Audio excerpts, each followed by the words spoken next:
مجھے ایک صاحب کہنے لگے کوئی ایسا عمل بتائیں کہ میں چاہتا ہوں میری 7 نسلوں میں رزق ختم نہ ہو، جو مہنگائی اور حالات اور پریشانیاں میں دیکھ رہا ہوں، کوئی ہے عمل؟ میں کہا بالکل ہے، اور میں نے اس سے کہا کہ یہ میرے پردادا کے پردادا کا عمل ہے، ان کا یہ عمل ہے، میرے پردادا کے پردادا کا عمل، جو ہماری خاندانی یادداشتوں میں یہ لکھا ہوا ہے، اور فرمایا اگر یہ کوئی بندہ کر لے اللہ نسلوں کا رزق اللہ سے منوا لے۔ اور میں نے اس سے کہا خیال کرنا، رزق روحانی ساتھ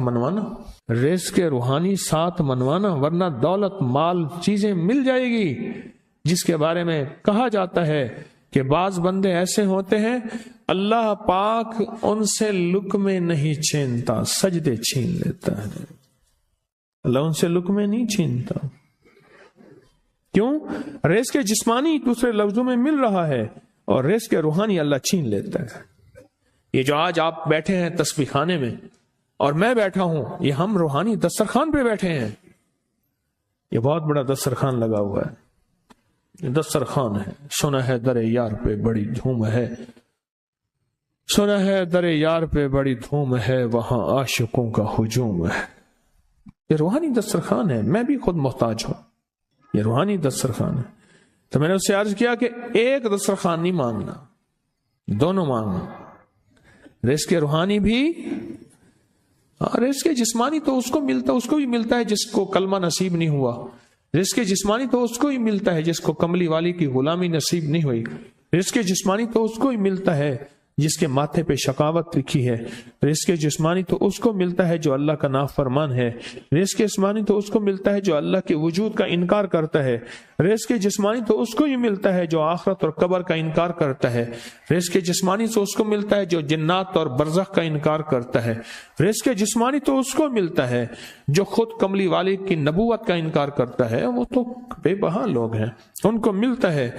پر تجھے بھی صرف رزق جسمانی ملا اور اللہ سے یہ منوا لیا، نہ یہ نہ منوانا، اللہ سے کہنا ہے اللہ رزق روحانی بھی دے اور رزق جسمانی بھی دے، 2 رزق کٹھے عطا فرما۔ کون سا رزق؟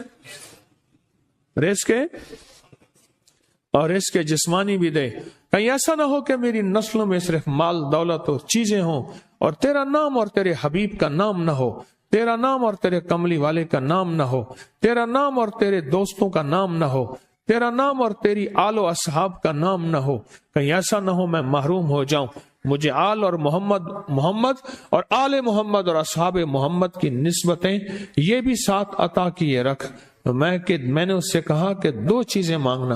اچھا قدرت کا نظام ہے، کچھ دیوانے بھی ہوتے ہیں، یقین والے ہوتے ہیں، آپ جیسے آپ مخلص بیٹھے ہیں، اور پوری دنیا میں ہمارے ساتھ اس وقت مخلص بیٹھے ہیں جو ہماری آج کی محفل میں شریک ہیں، ہوتے ہیں دیوانے۔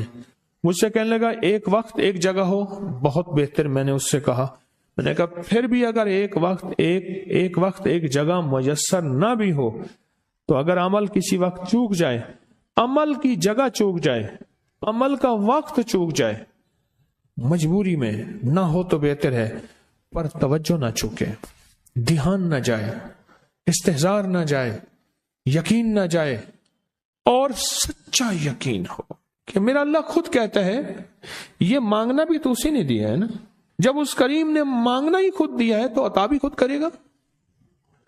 نہیں خوف نارے جہیم کا کہ کرم ہے مجھ پہ کریم کا، وہ خود عطا کرے گا مجھے، اس نے مانگنا دیا دے گا۔ یقین ہو ایسا ایسا ایسا ایسا، اتنا زبردست یقین ہو، اتنا یقین ہو اللہ کے ملنے پہ اور اللہ کے مانگنے پہ، اتنا یقین ہو کہ گمان اور خیال سے بالا تر یقین ہو، بہت زیادہ یقین ہو۔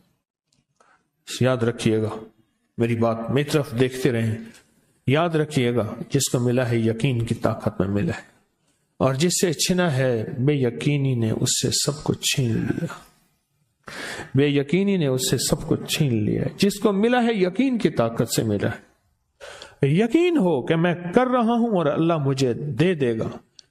کہا کہ کیسا یقین ہو؟ کہا جیسے بکری کے تھن دودھ سے بھرے ہوئے اور میں کہوں کہ میرے ہاتھ سے دباؤں گا اور دودھ نکلے گا، اس سے زیادہ یقین۔ اور کہا کس سے زیادہ یقین؟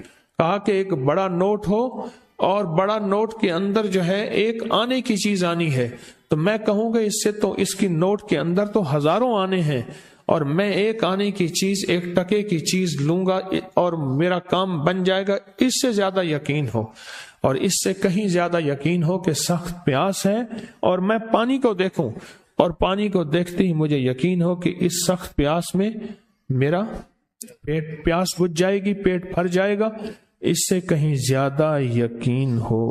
میں پھر بھی یقین کو نہیں سمجھا سکا، علم بھی محدود ہے، الفاظ بھی میرے پاس محدود ہیں، اس سے کہیں زیادہ یقین ہو، اس سے کہیں زیادہ یقین ہو، اور بہت زیادہ یقین ہو۔ کیا خیال ہے، آپ چاہیں گے اپنی نسلوں کے لیے بخت، رزق، نصیب اور مقدر منوا لیں؟ میں نے کہا روزانہ 40 منٹ بیٹھ، 40 منٹ صبح دوپہر شام، جو تیری تنہائی کا وقت ہو، کہ یا اللہ دنیا میں ایسی جگہ کوئی کہیں ہوتی، اکیلے بیٹھے رہتے یاد تیری دل نشیں ہوتی، اکیلے بیٹھے رہتے یاد تیری دل نشیں ہوتی، اور بس صرف ایک بار سورۃ فاتحہ پڑھ، اور اس کے بعد ایاک نعبد و ایاک نستعین کو دوہرا۔ تو میں نے اس سے عرض کیا کہ بس اس کو وجدان سے پڑھو، ایسے پڑھ کے رونگٹے کھڑے ہو جائیں، آنسو بہنے لگ جائیں، دل کے اندر کا درد اور دل کا اندر کا غم اور اللہ کے سامنے حاضری، استحضار، اور یہ کیفیتیں تیری ہوں کہ بس اس کے علاوہ کوئی مجھے یاد نہ رہے۔ اس درد سے پڑھو، صرف 40 منٹ۔ 40 کی عدد کے ساتھ کائنات کے رازوں کا بڑا تعلق ہے۔ 40 کا جو عدد ہوتا ہے، بس 40 کے عدد کے ساتھ پڑھ، اور بہت توجہ سے پڑھ، اور بہت دھیان سے پڑھ، بہت توجہ سے، روز پڑھ۔ مجھ سے کہنے لگا کتنے دن پڑھوں؟ تو میں نے اس سے کہا مجھ سے یہ دن نہ پوچھ، تیرا دل خود بولے گا کہ فیصلے ہو گئے ہیں، بس ختم، دل خود بولے گا۔ یہ بتائیں کہ پیٹ بھرتے ہوئے کوئی گھنٹی بجتی ہے، یہ دل خود بولتا ہے کہ پیٹ بھر گیا؟ پیاس میں بھی کوئی کہتا تو نہیں ہے کہ آپ کی پیاس بجھ گئی ہے، وہ دل خود بولتا ہے کہ بس اب پانی کی ضرورت نہیں ہے۔ نیند سے دل بھر جائے تو بس دل بس اب سو لیا، وہ اٹھیں۔ اسی طرح دل خود بولے، دل خود بولے، کیا بولے؟ دل خود بولے، اور دل اندر بولے، دل اندر بولے کہ اللہ پاک جل شانہ نے نسلوں کے لیے رزق کی عزت، دولت، برکت کے فیصلے کر دی، بس دل بولے۔ کتنے دیر کر؟ اب یہ تیری اپنے مانگنے میں ہے، اب یہ تیری اپنے مانگنے میں ہے۔